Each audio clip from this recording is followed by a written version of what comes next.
spent some time already talking about meetings and following the number one rule of making sure we don't have too many. Now, how do you run meetings more efficiently and effectively? And yes, they can be run efficiently and effectively. They don't have to be horrible, pain and suffering, agonizing events. So first step, you really need to be clear on what's the purpose of the meeting and align the people who are attending to make sure that they fulfill that purpose.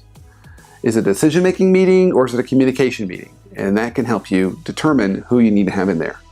Whenever you're picking attendees for a meeting, you need to always be considering what is each of that person's individual's hourly rate. And then multiply that times the amount of time you're going to have them in the meeting. So if they were, let's say they were all independent contractors and you were paying them out of your own pocket, ask yourself, would I really have these 20 people in this meeting for an hour?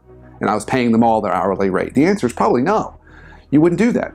I've seen meetings have discussions on things like whether or not we're going to pay for the donuts, and the item they were discussing cost less than the actual meeting to have the discussion. So make sure that we're identifying who we want to have in there. And second, as we're running meetings more efficiently, we want to make sure that you've got someone who is not only taking notes, but also going to hold people accountable so they have a to-do list at the end. So you want to be able to assign tasks at the end and then follow up in future meetings. So often I see meetings where things kind of get agreed on, but there's no follow-up. So it was a waste of time. So you want essentially a scribe, someone who's going to take minutes and then come back to those in the next meeting.